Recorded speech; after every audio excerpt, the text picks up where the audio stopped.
Hello and welcome to this video cast for subscribers to davidicke.com. Well, in the decades that I've been researching around the world and these multiple different subjects and topics, one thing became clear right from the start, and that was nothing is what it seems. But the more you get into it, the more it goes much further than that. It's not just everything's not what it seems, it's that everything is inverted, or almost everything is inverted, in the sense that how something appears to be is the opposite of what it turns out to be. And at the moment, we've got this latest conflict in Israel-Palestine, with more children, more civilians being killed with Israeli rockets. And the whole situation that we face is based on the claim that Israel is the ancient home for Jewish people, the Jewish people today, that God promised it to them, and it's their right to go into Palestine and just take it. In fact, this is the what was said in the 1948 Declaration of the Establishment of the State of Israel. The land of Israel was the birthplace of the Jewish people. Here their spiritual, religious, and political identity was shaped. Here they first attained statehood, created cultural values of national and universal significance, and gave to the world the eternal book of books. Well, you know what I was saying a few minutes ago about everything being inverted? Well, that is absolute bollocks.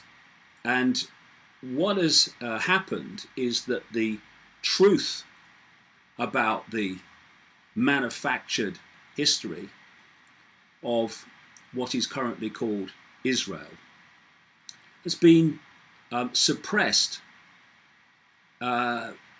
systematically. So the truth of the origins of the vast majority of Jewish people in the world and in Israel is able to be kept out of public knowledge. So a fake history to suit today's agenda could be put in its place. I've been writing about this for many, many years, and before the people go, yeah, it's anti-Semitic. Well, here's two books by two Jewish writers and researchers. This one's Arthur Koestler, The 13th Tribe, and this is The Invention of the Jewish People by Shlomo Sand, a professor of history at Tel Aviv University. And the story they both tell, with research to back it up, not least by Shlomo Sand, a professional historian, and what others have researched. I've researched it too, and the conclusions are all the same. What we call Jewish people today in Israel have absolutely no historic or genetic connection to the land they now call Israel, Palestine. It's an extraordinary story. It's an extraordinary hoax.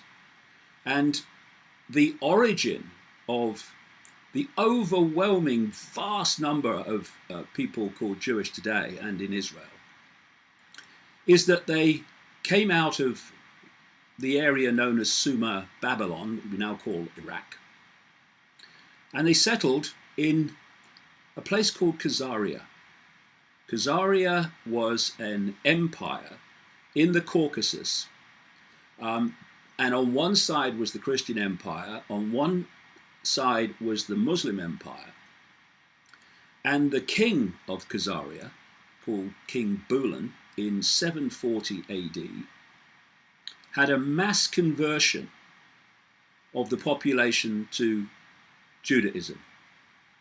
In fact, the king of Khazaria was called the Kagan, and that's why Kagan is such a common Jewish name today. And people talk about certain Jewish genetic traits. They talk about the Jewish nose and things like that. I mean, all different races have different traits. Well, that's actually not a trait of Israel. It's a trait of the Caucasus, because that's where it all came out of. And as the Khazaria Empire broke up, they moved up into northern Europe, or north into Europe, into Russia, Lithuania, Poland, and all these countries. And then eventually moved across into Germany. And these were the people known as Ashkenazi Jews that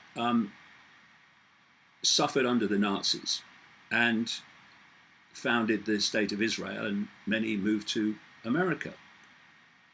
There was no, and there is no, historic connection of today's Jewish people to the land of Israel.